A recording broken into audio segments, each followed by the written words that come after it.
Hi friends, எல்லோரும் எப்படி இருக்கீங்க?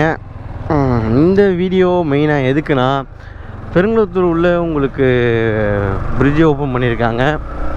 ஸோ பெருங்குளத்தூர்லேருந்து எப்பவுமே கேட்டுக்காக வெயிட் பண்ணிகிட்டு இருக்கிறது செம்ம காண்டாக இருக்கும். ஏன்னா 20 நிமிஷத்துக்கு ஒரு ட்ரெயின் தான். ஸோ அந்த கஷ்டத்தை போக்குறதுக்காக கவர்மெண்ட் கொடுத்துருக்கிறது தான் இந்த பிரிட்ஜு. கொஞ்சம் ஹெல்ப்ஃபுல்லாக இருக்குது. இதுதான் ஃபஸ்ட் டைம் நான் இந்த பிரிட்ஜு மேலே போகிறேன். நல்லா இருக்குது, நீட்டாக இருக்குது பிரிட்ஜு. ஸோ இது வந்து ஆல்ரெடி பெருங்குளத்தூர் பிரிட்ஜு ஒன்று இருந்தது இல்லை, அதோடு இது கனெக்ட் ஆகிற மாதிரி போல். Okay, nice. ஸோ வெயிட்டிங் கொஞ்சம் கம்மியாகும், டிராஃபிக்கும் கம்மியாகும். எனக்கு தெரிஞ்ச வரைக்கும் நல்ல ஹெல்ப்ஃபுல்லான ஒரு விஷயம் பண்ணியிருக்காங்க கவர்மெண்ட். சூப்பர்.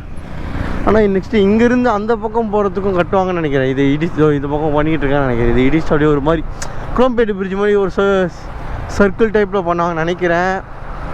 பார்ப்போம். ஓகே, மெயினாக இந்த வீடியோ ஒன்று இந்த பிரிட்ஜை காட்டுறதுக்கு, இன்னொன்று MT15 இருக்கிற ப்ராப்ளம் பற்றி பேச. என்னென்னா, இப்போ என் வண்டியில் வந்துட்டு மெயினாக ரேடியேட்டர் போயிடுச்சு.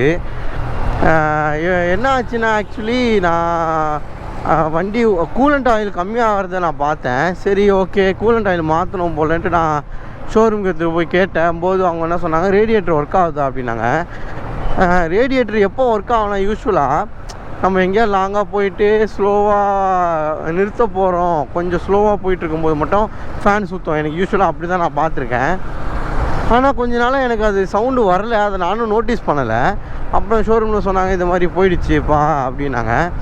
ஸோ என்ன பண்ணுறதுன்னு கேட்கும்போது, வாரண்டியில் நீங்கள் இதை க்ளைம் பண்ணிக்கலாம், ஃப்ரீ தான் அப்படின்னாங்க. சரின்ட்டு நான் போன மாதம் நான் சொல்லியிருந்தேன், 1 month ஆகுது ரேடியேட்டர் வரல, அவைலபிள் இல்லை சொல்லிகிட்டே இருந்தாங்க. இன்றைக்கி அவைலபிள் இருக்குதுன்னு சொன்னாங்க. ஸோ நான் ஷோரூமுக்கு எடுத்துகிட்டு போய் காமிச்சா, ஷோரூமில் இன்றைக்கி நீங்கள் கொடுத்தீங்கன்னா நாளைக்கு தான் கொடுப்போம் அப்படின்றாங்க. வண்டிலாம் எப்படி இருக்குதுன்னு தெரில, காண்டாக இருக்குது. நான் நிறைய பிளான் போட்டேன். ஈவிக்கு இது டிவிஎஸில் விட்டுருக்கேன், ஈவியை ரிவ்யூ எடுக்கணும்னு நினச்சிருந்தாங்க. ஆக்சுவலாக நல்ல ரிவ்யூ சொல்லியிருக்காங்க. ஒரு கஸ்டமரை ஒருத்தவங்ககிட்ட பேசினேன், அவங்க சொன்ன விஷயம்லாம் சீரியஸாக எனக்கு ரொம்ப பிடிச்சிருந்துச்சு. ஸோ அந்த வண்டியை நம்ம எடுக்கணும்னு நினச்சேன். க்யூவில் ஆரம்பிக்கும் அந்த வண்டி, ஈவி பைக்கு டிவிஎஸ்ஸு. தெரில என்ன பிளான் தெரில. நான் இது முடிஞ்சால் தான் கொஞ்சம் ஷார்ட்டட் ஆகும். முடிஞ்ச வரைக்கும் எடுக்க பார்க்குறேன் vlog. ஓகே, இதுதாங்க நான் சொல்ல வந்த 2 விஷயம். பெருங்குளத்தூர் பிரிட்ஜு, தென் ரேடியேட்டர் ப்ராப்ளம். MT15 நீங்கள் MT15 வச்சுருக்கவங்களாம் இது யூஸ்ஃபுல்லாக இருக்கும். நீங்கள் வாங்கி 1 year தான் ஆகுது. 1 yearக்குள்ளேயே எனக்கு ரேடியேட்டர்லேருந்து ஃபேன் சுற்றலை, ஹாய் கூலன்ட்டு இங்கே காட்டுது அப்படின்லாம் நினைக்கிறீங்கன்னா, அப்போ அது ரேடியேட்டர் ப்ராப்ளம். உடனே ஷோரூமுக்கு எடுத்துகிட்டு போய் கொடுத்து அதை மாற்றிக்கோங்க. இது வந்து இந்த வண்டியில் இருக்க இம்பில்டு ப்ராப்ளம்ன்ட்டு நான் கேள்விப்படுறேன். எனக்கு தெரியல கைஸ். பட்டு அப்படி உங்களுக்கு எதாவது ப்ராப்ளம் இருந்ததுன்னா நீங்களுமே ஷோரூமுக்கு எடுத்துகிட்டு போய் காமிச்சிடுங்க. ஓகேங்களா? பஞ்சர் ஆகிடுச்சுன்னா செம்ம காண்டாக இருக்குது எனக்கு. வண்டி பஞ்சர் ஆனது அது நான் சொன்னேன்ல உங்களுக்கு, டியூப்லெஸ் வண்டியில் நான் டியூப்பை போட்டு விட்ருக்கேன். அது என்றைக்கு ஒரு பெரிய செலவாக வந்து நிற்க போகுதுன்னு தெரியலை. தற்சமயத்துக்குன்னு நான் அதை பண்ணிட்டேன். ஸோ அதனால் நான் இந்த முடிவுக்கு வந்துட்டேன். ஒரு நாள் நல்ல பட்ஜெட் வந்தவொடனே நான் பேசாமல் வண்டி டயர் தான், பேக் டயர் வாங்கணும், வேலைக்கு ஆகாது. ஸோ இப்போ நம்ம போய் வண்டியை கொடுத்துட்டோம்னா 2 நாளைக்கு நம்ம வண்டியை தொடக்கூட முடியாது, பார்க்கவும் முடியாது. கஷ்டமாக இருக்குது, எப்படி இருக்க போகிறோன்ட்டு தெரியலை. சோகமாக இருக்குது, சோகமாக.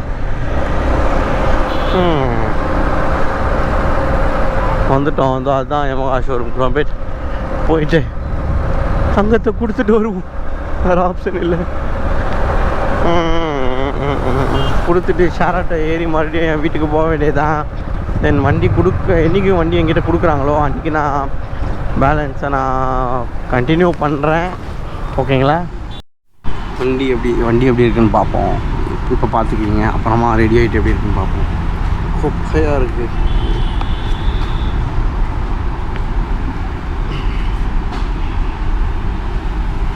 குப்பை கண்டிஷனில் தான் இருக்குது.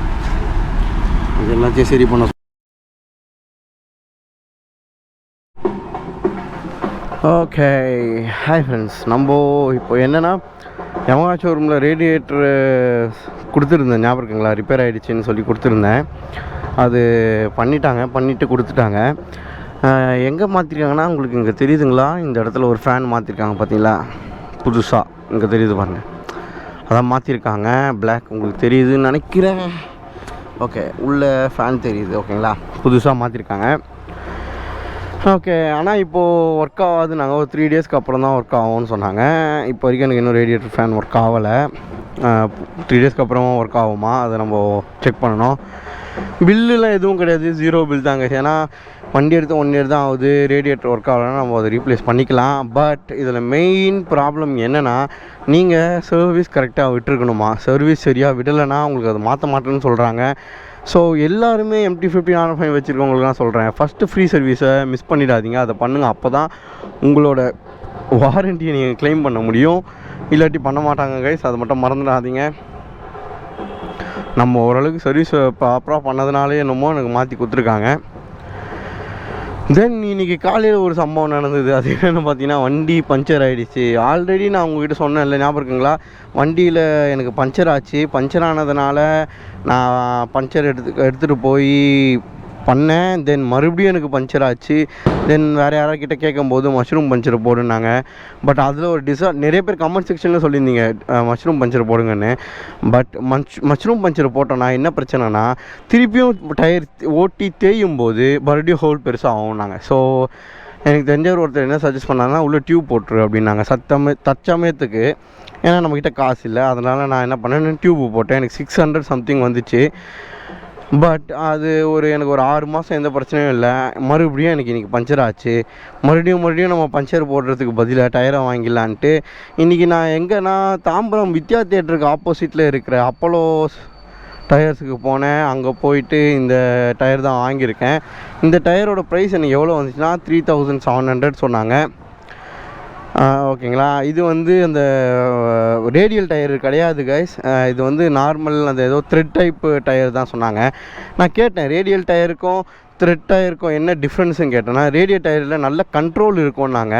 பட்டு த்ரெட் டயர்ஸில் பெரிய அட்வான்டேஜ் என்னென்னா உங்களுக்கு லைஃப் நல்லா இருக்கும்னு சொன்னாங்க. ஸோ எனக்கு ஓகே தான். ரேடியல் டயரோட ப்ரைஸ் பார்த்தீங்கன்னா எனக்கு 4400 வந்துச்சு அப்போலோ டயரு. யோசித்தேன், நம்மளுக்கு லைஃப் இருந்தால் கூட ஓகே தான் அப்படின்ட்டு நான் 3700 சொன்னாங்க. அப்புறம் அப்படி இப்படி பேசி தெரிஞ்சவங்க தாங்க அப்படி இப்படின்னு சொல்லி எனக்கு 3600 பண்ணாங்க. 100 ரூபா கம்மி பண்ணாங்க. ஓகே ஃபைன், 1 ரூபானாலுமே நம்மளுக்கு கம்மி தானே சொல்லிவிட்டு டயர் மட்டும் நான் மாற்றிட்டேன். டயரோட பில் இது தான், உங்களுக்கு இங்கே தெரியும் பாருங்கள், 3600 போட்டிருக்குங்களா. இன்றைக்கி காலையில் தான் மாற்றணும். ஓகே, மெயினாக இந்த ரேடியேட்டர் ப்ராப்ளமை பற்றி நம்ம சொல்லணும்னு தான் நினச்சேன் கைஸ். நான் மாற்றிட்டேன். மாற்றும் போதே எனக்கு வாட்டர் வாஷ் பண்ணி செயின் டைட் பண்ணி கொடுத்தாங்க. பிரச்சனை மேலே பிரச்சனை வந்துக்கிட்டு இருக்குது. சரி எல்லாமே மாற்றிட்டாங்க, இனிமேல் எந்த பிரச்சனையுமே இருக்காதுன்னு பார்க்கும்போது ஒரு திடீர்னு ஒரு குண்டு தூக்கி போட்டாங்க. என்னென்னா, உங்களோட செயின்ஸ் பாக்கெட் போயிடுச்சு, ஏன்னா ரொம்ப தின்னாகிடுச்சு அப்படின்னாங்க. செயின்ஸ் பாக்கெட்டோட விலை மட்டுமே ஒரு 4000 ரூபாய் கிட்ட ஆகுமா. செயின்ஸ் பாக்கெட்டு, பிரேக் ஷூ அது எல்லாமே மாற்றணும். மொத்தமாக உங்களுக்கு ஒரு 4400 கிட்ட ஆகும்னு சொன்னாங்க. சரிங்க, காசு வரும்போது நான் மாற்றிக்கிறேங்கன்னு சொல்லிட்டு தச்சமயத்தை எடுத்துகிட்டு வந்துட்டு லூப் அடித்து ஓட்டிக்கிட்டு இருக்கேன். இதுதான் ஒரே பிரச்சனை கைஸ், ஒரே பிரச்சனை. ஸோ மறந்துடாதீங்க, சர்வீஸை கரெக்டாக விடுங்க. உங்களுக்கு எனக்கு தெரிஞ்ச வரைக்கும் கைஸ் யாருமே இதை சொல்லக்கூடாதுன்னு நினைக்கிறேன். பட் நான் சொல்கிறேன், R15லையும் சரி MT15லையும் சரி எனக்கு தெரிஞ்சு ரேடியேட்டர் ப்ராப்ளம் வருது. எக்கச்சக்க வண்டி வந்துச்சு. ஸோ அன்றைக்கி மட்டும் எக்கச்சக்க வண்டி வந்துச்சு காய். ஸோ உங்களுக்கு அந்த மாதிரி ஏதாவது ப்ராப்ளம் வருதுன்னா மறந்துடாமல் ஷோரூம் கிட்டே போய் சொல்லிவிடுங்க, இந்த மாதிரி எனக்கு ஆகுது, ஒர்க் ஆகலை. யூஸ்வலாக எனக்கு ரேடியேட்டர் எப்போ ஒர்க் ஆகுனா, வண்டி ஸ்லோவாக ஒரு எங்கேயா லாங் போயிட்டு திருப்பி நிறுத்த போகும்போது கொஞ்சம் நேரம் ஸ்லோவாக ஓட்டும் போது மட்டும் எனக்கு ஃபேன் ஓடும். இப்போ அது எனக்கு ஓடல. ஹாய் கூலண்ட் காமிச்சிட்டு இருந்துச்சு. இப்போ ரேடியேட்டர் மாற்றிட்டதுக்கப்புறம் எனக்கு இப்போ ஹாய் கூலண்ட்லாம் காமிக்கிறது இல்லை. பட் எனக்கு இங்கே பார்த்தீங்கன்னா இந்த இன்ஜின் சிம்பிள் மட்டும் எனக்கு இருந்துக்கிட்டே இருக்குது. நான் இதை போய் கேட்கணும், பில்லு வாங்க போகும்போது அதை கேட்கணும் கைஸ். ஸோ டயர் மாற்றியாச்சு, ரேடியேட்டர் மாற்றியாச்சு, செயின்ஸ் பாக்கெட் மட்டும் மாற்றணும். அதை மாற்றிட்டேன்னா வண்டியில் எந்த பிரச்சனையுமே இல்லை. ஓகே, இதை நான் சொல்லணும்னு தான் நினச்சேன். டயர் மாற்றிட்டேன். டயர் அப்போலோ டயரில் வந்து 3600 700 தான் வருது. நல்ல பெரிய பட்டன்ஸ் இருக்குது. நல்ல பெரிய பட்டன்ஸ் பாருங்கள், நல்ல சூப்பராக இருக்குது வண்டி டயரு. எனக்கு ரொம்ப பிடிச்சிருந்துச்சு. பழைய எம்ஆர்எஃப் டயரு நம்ம போகலான்னு நினச்சேன். பட் எனக்கு வேணான்னு தோணுச்சு. அதுக்கு இது எனக்கு பெஸ்ட்டுன்னு தோணுச்சு. ஸோ நான் இதனால் இதை மாற்றிட்டேன். ஓகேங்களா? Okay, thank you. வேறு எதாவது அப்டேட்னா நான் சொல்கிறேன். மறக்காமல் மோட்டோ உலகம் சேனலை சப்ஸ்கிரைப் பண்ணிக்கோங்க. பெல் ஐக்கானையும் கிளிக் பண்ணிக்கோங்க. அப்போ தான் உங்களுக்கு நான் போடுற வீடியோஸ்லாம் உங்களுக்கு வந்துட்டு டக்குன்னு வரும். சரியா? பாய்.